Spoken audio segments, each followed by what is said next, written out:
Goetheanum, which has been under construction in Dornach for the past 10 years, no longer stands there. The building has been lost to the work of the Anthroposophical Society, and what an appalling loss it is. One need only weigh what the Goetheanum has meant to the Society to form some idea of the enormity of that loss, and of the load of grief brought upon us by the catastrophic fire of last New Year's Eve. Until 1913, when the foundation stone of the Goetheanum was laid in Dornach, the Anthroposophical Society served as the guardian of the anthroposophical movement wherever it had established branches. But then the Society began to feel that it needed a central building of its own. Perhaps members here will appreciate especially keenly what the Society as a whole has lost in the building that became its home. For in Stuttgart the Society has its own building. We have been privileged to carry on our activities in it for many years, and Stuttgart members therefore know from experience what it means to work in a building of their own, conceived as a suitable setting for the anthroposophical movement. Up to the time when the Anthroposophical Society felt moved to establish its center in the building at Dornach, its only way of carrying on its work, except, as has been said in Stuttgart, was in meetings. It had to rely solely on words to convey the possibility of a connection of man with the spiritual world, such as has become a necessity for present-day human evolution. Of course, the medium of the spoken word will always remain the most important, significant, and indispensable means to that end that is available to the movement. But additional ways opened up to us with the building of the Goetheanum.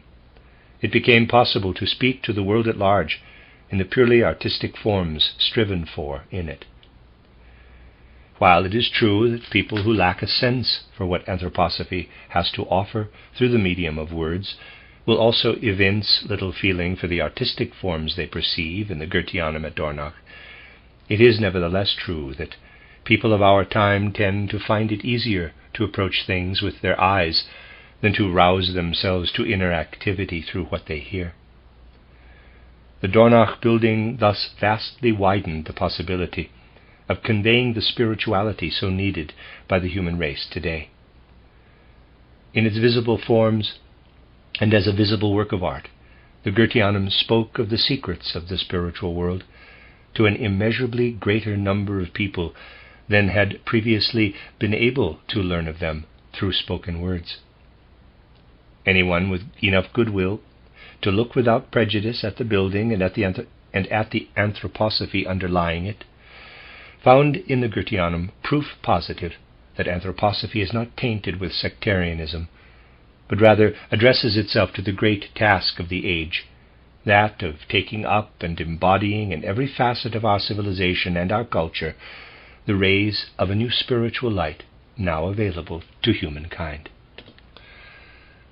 Perhaps it was possible for an unprejudiced person to detect a sectarian note in one or another of the many meetings held in rented lecture halls, but that became impossible for people of goodwill as they looked at the Dornach building, where every trace of symbolism or allegory was studiously avoided, and the anthroposophical impulse confined itself to purest art. People had to see that anthroposophy fosters something of wide human appeal, not something strange and different, that it is trying to fructify the present in a way that has universal human meaning in every realm of modern endeavor. The Goetheanum, whose ruins are now so painful to behold, had become in this sense a powerful means of expressing what the true nature of the anthroposophical movement is. We tried to carry our intention of keeping to the universally human into every last detail of the building. We strove to achieve pure art, for such a striving is profoundly part of the anthroposophical impulse. So the Goetheanum became a means of communicating the lofty concerns of the Anthroposophical Society, even to people who had no interest in the society as such. This is the way things were for almost 10 years, but a single night sufficed to end it. To speak these two sentences in sequence is to be plunged into feelings that defy expression. Anything that could be reported of the work and worries of the past 10 years falls into insignificance beside the irreparable loss of this vital means of showing what the anthroposophical movement is. Now that the Goetheanum is gone, everyone who loved it and had a real sense of what it signified longs to have it rebuilt in some form or other. But the very thought of rebuilding should remind us that 10 years have passed since the building was begun, and that the anthroposophical movement is of a nature that attracts enemies. In these grief-stricken days, we have been given a further taste of what enmity means. Yet, on the other hand, the catastrophe also brought to light what hosts of true friends the Goetheanum has made for the anthroposophical movement. For along with messages from members so gratefully received by me, messages in which they wrote of their grief and anguish, there were many from individuals who, though they had remained outside the society, wanted to express their fellow feeling in the matter of our catastrophic loss. Much warmth toward our cause came to light on that occasion. Indeed, it was love that built the Goetheanum, and at the end, too, it stood under the sign of love. Only a boundlessly sacrificial spirit on the part of those who, when we began building in 1913, had long been devoting themselves to the movement, made the building possible. Immeasurable sacrifices were made, material, spiritual, and labor sacrifices. Many friends of the movement joined forces in Dornach and worked together in the most selfless way imaginable to bring the building into being. Then the terrible war broke out. But even though the building tempo slowed down considerably during those harrowing years, no breach was made in the cooperative anthroposophical spirit of the members who were working together. The Dornach building site was a place where representatives of many European nations, at war with one another, worked and thought and carried on together in peace and loving fellowship. Perhaps it can be said, without any intention of boasting, that the love built into this building will stand out when historians come to record the waves of hatred set in motion among civilized peoples in the wartime years. While that hate was raging elsewhere, real love prevailed in Dornach and was built into the building, love that had its origin in the spirit. The name anthroposophy bears is justified. It is not mere learning, like any other. The ideas it presents and the words it uses are not meant as abstract theory. Anthroposophical ideas are not shaped in the way other kinds of learning have been shaping ideas for the past 3 or 4 centuries. Words are not meant as they are elsewhere. Anthroposophical ideas are vessels fashioned by love, and man's being is spiritually summoned by the spiritual world to partake of their content. Anthroposophy must bring the light of true humanness to shine out in thoughts that bear love's imprint. Knowledge is only the form in which man reflects the possibility of receiving in his heart the light of the world spirit that has come to dwell there, and from that heart illumine human thought. Since anthroposophy cannot really be grasped except by the power of love, it is love engendering when human beings take it in a way true to its own nature. That is why a place where love reigned could be built in Dornach in the very midst of raging hatreds. Words expressing anthroposophical truths are not like words spoken elsewhere today. Rightly conceived, they are all really reverential pleas that the Spirit make itself known to men. The building erected in Dornach was built in this reverential spirit. Love was embodied in it. That same love manifested itself in renewed sacrifice during the night of the Goetheanum fire. It was spirit transformed into love that was present there. I cannot speak at this time of the deeper spiritual aspects of the Goetheanum fire. I can understand someone asking questions close to his heart, such as, quote, "How could a just cosmos have failed to prevent this frightful disaster?" Close quote. Nor can I deny anyone the right to ask whether the catastrophe could not have been foreseen. But these questions lead into the very depths of esoterics, and it is impossible to discuss them, because there is simply no place remaining to us where they can be brought up without at once being reported to people who would forge them into weapons for use against the anthroposophical movement. This prevents my going into the deeper spiritual facts of the case. But what was cast in the mold of love has called forth bitter enmity.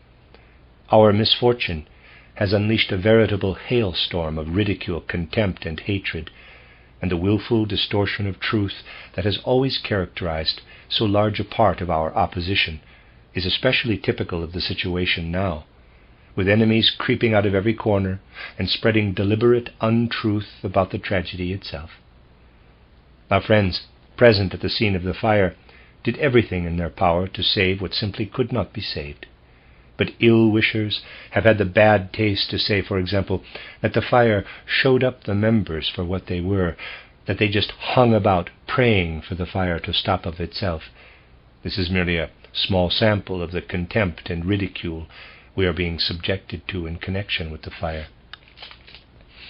I have been warning for years that we will have to reckon with a constantly growing opposition, and that it is our foremost duty to be aware of this and to be properly vigilant.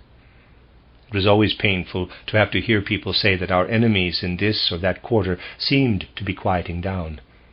This sort of thing is due to people's willingness to entertain illusions, unfortunately all too prevalent among us. Let us hope that the terrible misfortune we have had to face will at least have the effect of curing members of their illusions and convincing them of the need to concentrate all the forces of their hearts and minds on advancing the anthroposophical movement. For now that the wish to build another Goetheanum is being expressed, we need to be particularly conscious of the fact that without a strong, energetic anthroposophical society in the background, it would be senseless to rebuild. Rebuilding makes sense only if a self-aware, strong anthroposophical society, thoroughly conscious of what its responsibilities are, stands behind it. We cannot afford to forget what the bases of such a strong anthroposophical society are. Let us, therefore, go on this solemn occasion, to consider the way a strong anthroposophical society, aware of its responsibilities, should be conceived in the situation we are presently facing. Until 1918, my dear friends, the Anthroposophical Society was what I might call a vessel to contain the spiritual stream believed by leading members to be vitally needed by present-day humanity. Up to that time, the only additional element was what grew out of the heart of anthroposophy, out of anthroposophical thinking, feeling, and will. Even though the Dornach building was everything I have just described, an expression of the anthroposophical movement in a much broader sense than words can ever be, its every least detail came into being out of the very heart of anthroposophy.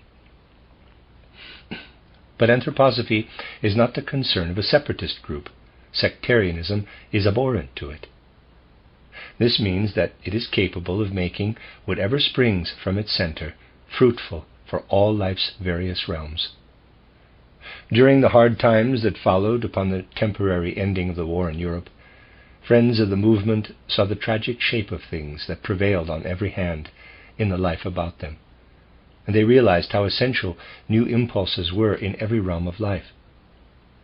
Much that grew out of the anthroposophical movement after 1919 took on a very different character than it would have had if anthroposophy had gone on shaping its efforts as it had been doing prior to that time. It is certainly true that anthroposophy is called upon to make its influence felt in every phase of life, and most certainly in those fields where friends of the movement, motivated by anthroposophy, have sought to be fruitfully active. But external events have somehow brought it about that much that has been undertaken did not in fact spring directly from an anthroposophical spirit, but was instead founded and carried on alongside and unrelated to it. So we have seen a good deal happen since 1919, which, though it cannot be called unanthroposophical, has nevertheless been carried on in another sort of spirit than would have prevailed had the anthroposophical movement continued to pursue the course it was following up to 1918. This is a fact of the greatest importance, and I ask you not to misunderstand me when I speak about these matters as I must, in duty bound. I am most decidedly not referring to such appropriate undertakings as Der Kommanditag, footnote, Der Kommanditag, a public corporation serving economic and spiritual concerns in Stuttgart. It was to demonstrate cooperation between economic and cultural institutions. Founded in 1920 and liquidated in 1925, the enterprise became a victim of inflation and other unfavorable events. End of footnote. Let me read that sentence again. I am most decidedly not referring to such appropriate undertakings as Der Kommanditag, undertakings that came into being in close connection with the anthroposophical movement, even though they carry on their existence as separate entities. What I shall have to say does not apply to this type of enterprise. Please, therefore, do not take my words as reflecting in the least on the standing of such undertakings in the material sphere as these, for they have every intention of proceeding along lines entirely in harmony with the anthroposophical movement. What I am about to say refers exclusively to the Anthroposophical Society as such, to work in and for the society. This anthroposophical movement, which is partially anchored in the Anthroposophical Society, has been able to demonstrate its universally human character, especially clearly here in Stuttgart, where it has proved that it did not spring from some spiritual party program or other, but had its origin rather in the full breadth of human nature. Unprejudiced people probably realize that the proof of anthroposophy's universally human character is to be found here in Stuttgart, in one area in particular, the pedagogy of the Waldorf School. Footnote, the first free Waldorf School, according to the pedagogy of Rudolf Steiner, was founded at Stuttgart in 1919. At present there are some 70 Waldorf schools in many countries, and that was at the publishing of this book. I believe it is close to 1,000 now. End of footnote. The proof lies in the fact that the Waldorf School is not an institution set up to teach anthroposophy, but to solve the problem of how to teach for the best development of the whole wide range of human capacities. How can education best serve human growth? Anthroposophy must show how this problem can be solved. A sect or a party would have founded a school for teaching its views, not a school based on universally human considerations. The universally human character striven for in the Waldorf School cannot be too strongly emphasized. One can say in a case like this that a person who is a genuine anthroposophist is not in the least concerned with the name anthroposophy. He is concerned about what it is about. But it is about universally human concerns. So when it is brought to bear on a certain goal, it can function only in the most universally human sense. Every sect or party that sets out to found a school founds a sectarian school to train up, say, Seventh-day Adventists or the like. It is contrary to the nature of anthroposophy to do this. Anthroposophy can only give rise to universally human institutions. That is what comes naturally to it. People who still treat the anthroposophical movement as a sect, despite these facts, are either unobservant or malicious, for the Waldorf School here in Stuttgart offers positive proof that anthroposophy is concerned with what is universally human. But circles within the society should also pay close heed to this same fact. The way the Waldorf School was founded, the whole spirit of its founding, are matters for the society's pondering. This spirit should serve as a model in any further foundings related either to the Anthroposophical Society or to the movement. Perhaps we may say that the Goetheanum in Dornach and the Waldorf School and its procedures show how anthroposophical activity should be carried on in all the various spheres of culture.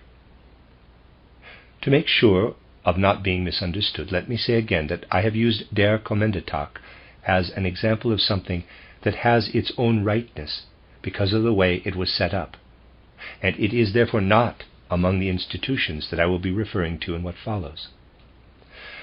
I am going to restrict my comments to what is being done or contemplated in the way of anthroposophical activity within the anthroposophical movement itself.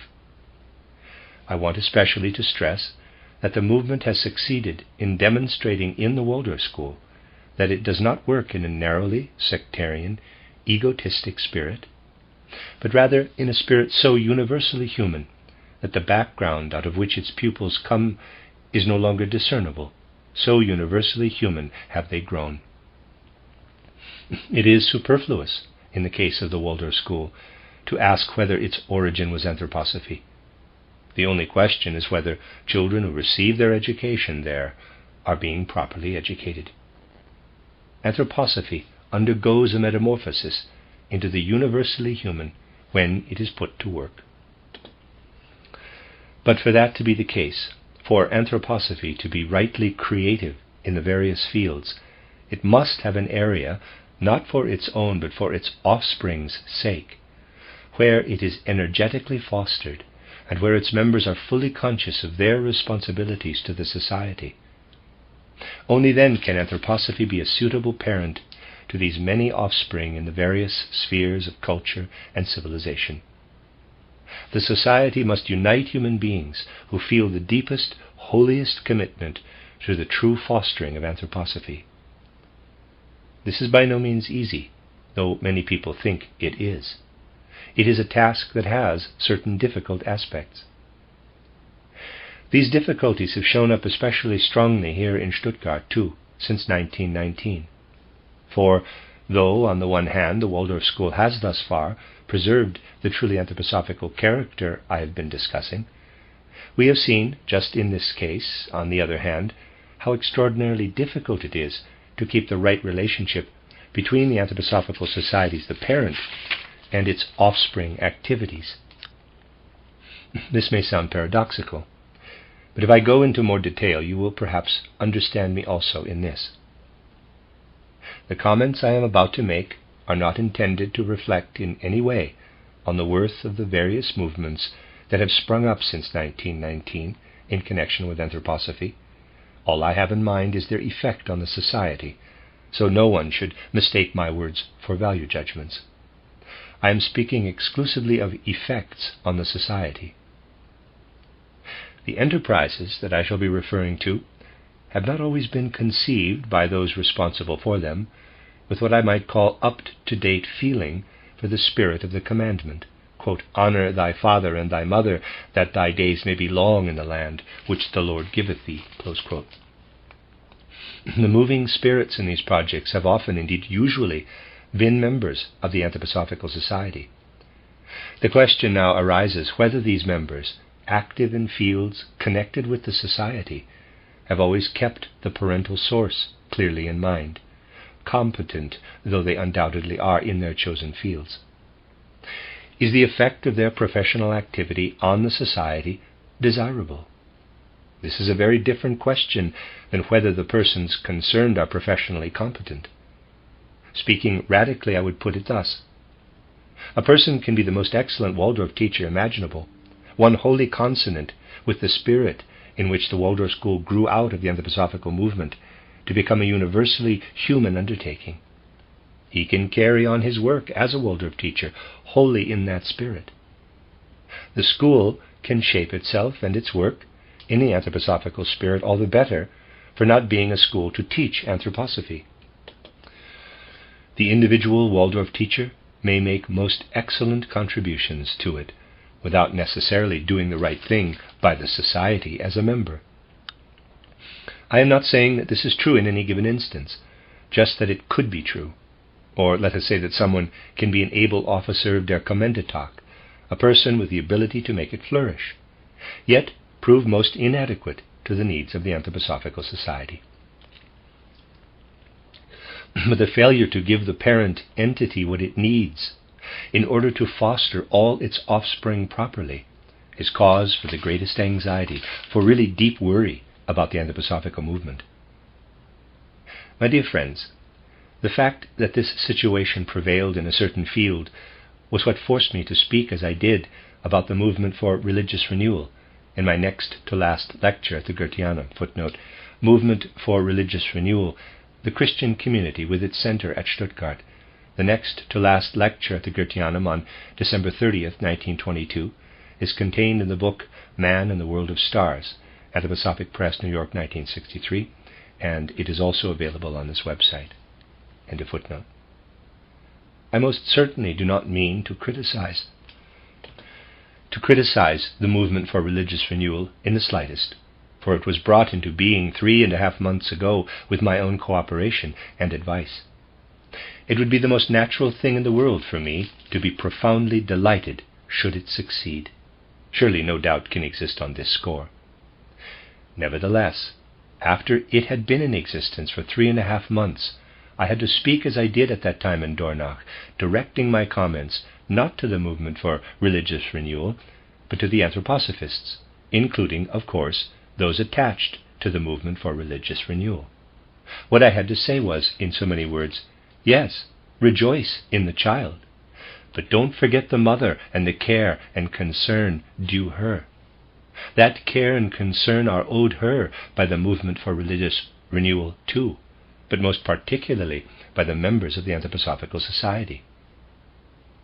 For what a thing it would be if the society were to be slighted, if anthroposophists were to turn away from it to an offspring movement, not in the sense of saying that those of us who have grown together with the anthroposophical movement can be the best advisors and helpers of an offspring movement, but instead turning away from the anthroposophical movement of which they were members, with the feeling that they have at last found what they were really looking for, something they could never have found in anthroposophy.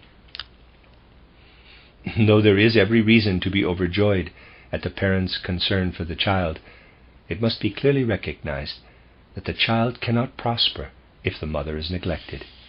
If anthroposophists who join the movement for religious renewal leave much to be desired as members of the Anthroposophical Society, we would face exactly the same situation as would have to be faced in the case of a Waldorf School teacher, who, though a first-rate man in his field, contributed too little to the society.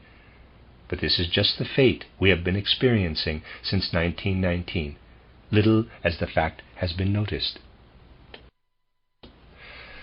We have witnessed the well-intentioned founding of the Union for the Threefolding of the Social Organism. Footnote, Union for the Threefolding of the Social Organism. The Union had its seat in Stuttgart and published the weekly review Dreigliederung des sozialen Organismus. End of footnote. This union was largely responsible for the failure to get a hearing for the threefold commonwealth in non-anthroposophical circles. What it did do was to try to hammer the threefold impulse into the anthroposophical movement, which was already permeated by everything basic to it, and this in a far deeper way than could ever be matched by its quite external exoteric expression in the threefold commonwealth. We had the sad experience of seeing that some anthroposophists who worked so zealously and intensively at this task became less valuable members of the society than they had been. Such has been our fate for the past 4 years. The situation has to be described as it really is, because it will take a strong, energetic anthroposophical society to justify any thought of rebuilding the Goetheanum. We must remind ourselves how significant a phenomenon it was that Stuttgart was just the place where an excellent beginning was made in a wide range of activities. But to be realistic, we need to ask the following question, parenthesis, and I beg you not to misunderstand my speaking of these basic matters on the present solemn, sad occasion, close parenthesis. To avoid any misunderstanding, let us return to the example of the Waldorf School. It is of the first importance to grasp the difference between spreading anthroposophy by means of words in books and lectures, and concerning oneself with the welfare of the Anthroposophical Society as such. Theoretically, at least, it does not require a society to spread anthroposophy by means of books and lectures. Anthroposophy is spread to a great extent by just these means, without any help from the society. But the totality of what comprises anthroposophy today cannot exist without the Anthroposophical Society, to contain it. One may be a first-rate Waldorf teacher and a first-rate spreader of anthroposophy by word and pen, in addition, yet hold back from any real commitment to the society and to the kind of relationships to one's fellow men that are an outgrowth of anthroposophy. Must it not be admitted that though we have a superb Waldorf School, and a faculty that performs far more brilliantly in both the described areas than one could possibly have expected, its members have withdrawn from real concern for and a real fostering of the society?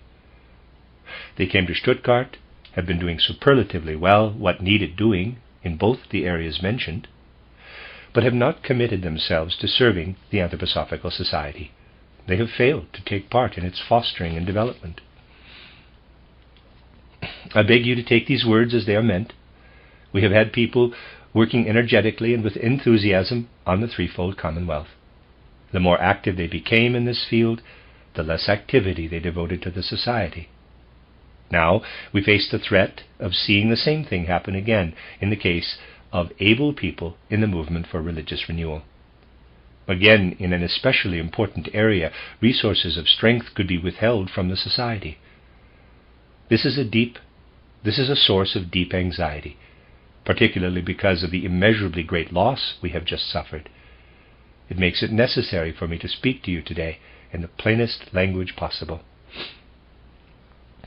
For clarity's sake, and in order somewhat more adequately to characterize the way we need to work in the society, I would like to point out another thing that I will have to describe quite differently.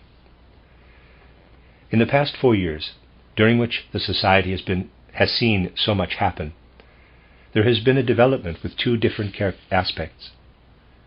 This double way of evolving is characteristic of both of the movement I have in mind and of the society. I am referring to the student or youth movement. Let us recall how it began a short while ago. At the time, it called itself the Anthroposophical Union for Higher Education. Footnote, publicized in 1920 the 2 courses on higher education given at the Goetheanum in the fall of 1920 and spring of 1921. End of footnote. It is hard to press these things into any sharply defined form, since they are alive and growing, but we can try. What were its founders, and more especially its godfather, Roman Bus, more or less consciously aiming at? Their goal was to bring the influence of anthroposophy to bear on study in the various scientific fields, to change and reform tendencies that those individuals active in the movement felt were going in the wrong direction. The movement was conceived as affecting what went on in classrooms, in the sense that young people studying in them were to introduce a new spirit. That is the way the program adopted at that time should be described. Then, a little later on, in fact, quite recently, another movement made its appearance. I don't want to call it a counter-movement, but it differed from the earlier one.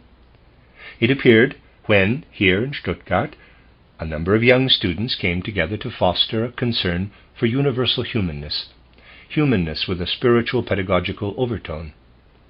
It was not their purpose to bring the influence of anthroposophy directly into classrooms, but instead into another setting entirely, into man's innermost being, into his heart, his spirit, his whole way of feeling. There was no talk, to put it radically, of giving a different tone to words used in the classroom. The point was rather that here and there among the young, there needed to be some individuals who experienced their present youth and their growing older with a different kind of feeling in their hearts, because the impulse to do so springs from their innermost being. Since they were not just students, but human beings as well, and were growing older, as human beings do, they would carry their humanness, conceived in the universally human spirit of anthroposophy, into the classroom also. These young students were not concerned with academic problems encountered in classrooms, but with the young human beings in them. The place was the same in both instances, but the problems were different.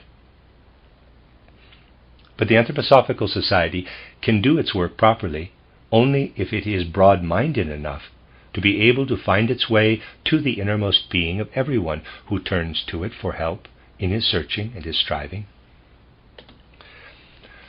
Among the various exercises to be found in my book titled Knowledge of the Higher Worlds and Its Attainment, you will discover 6 that are to be practiced for a certain definite period of time.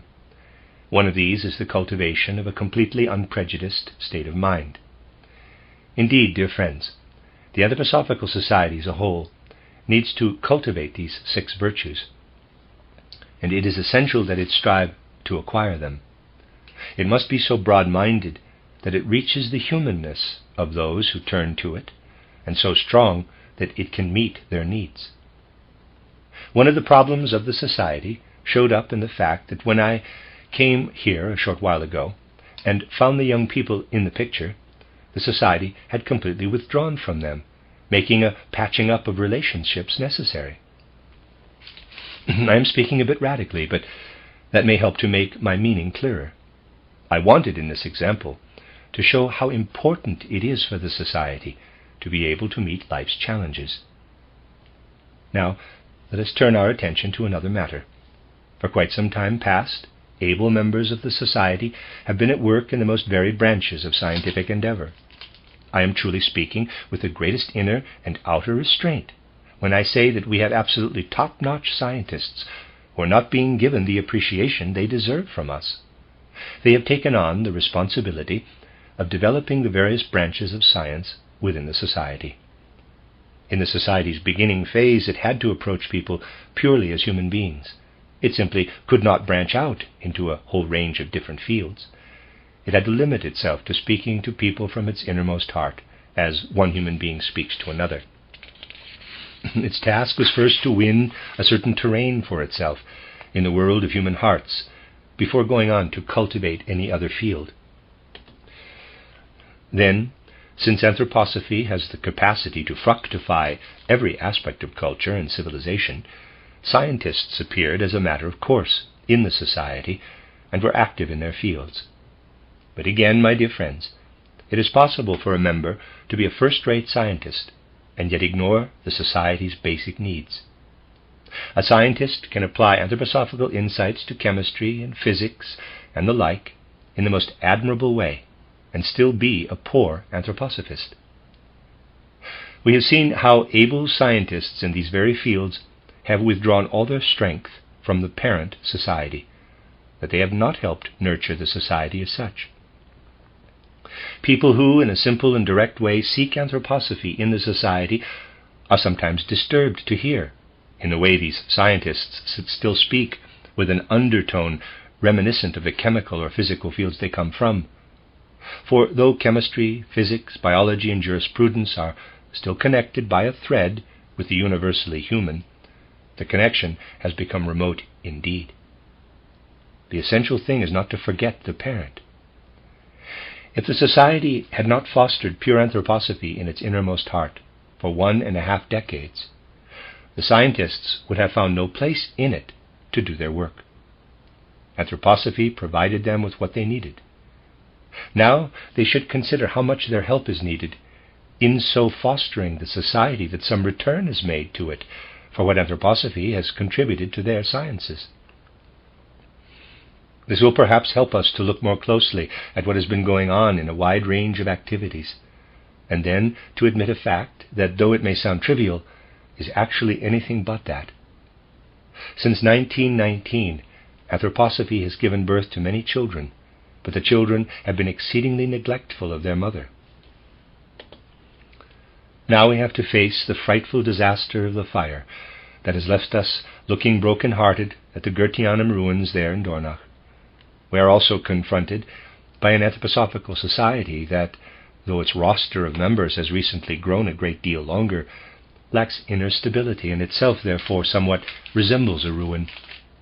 Of course, we can go on holding branch meetings and hearing about anthroposophy, but everything we now have can be wiped out by our enemies in no time at all if we are not more thoughtful about the problems I have laid before you today.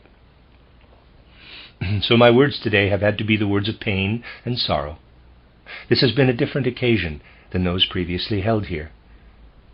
But the events I have described, and everything that has gone with them, force me to end this address in words of sorrow and pain, as profoundly justified as my expression of gratitude to those whose hearts and hands helped build the Goetheanum, and try to help at the fire. They are as called for, these expressions of pain, as is the recognition of everything heartwarming that our members far and near have lately been demonstrating. Their purpose is not to blame or criticize anyone, but to challenge us to search our consciences, to become aware of our responsibilities. They are not intended to make people feel depressed, but rather to summon up those forces of heart and spirit that will enable us to go on as a society, as the anthroposophical society. We should not let ourselves turn into groups of educators, religious renewers, scientists, groups of the young, the old, the middle-aged. We must be an anthroposophical community, conscious of the sources that nourish it and all its offspring. This is something of which we must be keenly aware. Though the Dornach flames have seared our very hearts, may they also steer us to the realization that we need, above all else, to work together anthroposophically. Let me express this wish to you today, my dear friends, for the special fields too would lose the source of their strength if they were unmindful of their parent. We will certainly have to admit that due to the difficulties inherent in such relationships, the parent has often been forgotten by just those of her offspring who were most obviously her progeny. But despite the fearful enmity we face, we can perhaps accomplish something if we change our ways before it is too late, as it soon may be. We must realize that we are going to have to work anthroposophically in the anthroposophical society, and that our chief common task is to forge a connection between man and that radiant spiritual light from heavenly worlds that seeks him out at the present moment of his evolution. This is the consciousness, and this the task to which, while there is still time, we need to be steeled by the Dornach fire, whose flames we feel in our very hearts. Let us bring this about, dear friends, but let me ask you to take with all due weight as well what I have had to say to you today with a sore heart. May my words call forth the strength to work, the will to work, the will to pull together in the anthroposophical movement especially. Nobody should take personally the statement that he has been an outstanding contributor to the work of Der Kommende Tag, the Waldorf School faculty, the movement for religious renewal, and so on. May everybody, those both in and outside special fields, the old, the young, the middle-aged, be mindful of the parent society that has brought forth and nurtured them all, and in which, as a member of the society, every specialist must join forces with everybody else. Specialization has flourished far too strongly in our midst, only to decline again because the parent was not sufficiently in mind. May the Dornach fire kindle our will to strengthen ourselves, to serve the anthroposophical society, and to work sincerely together with clear purpose.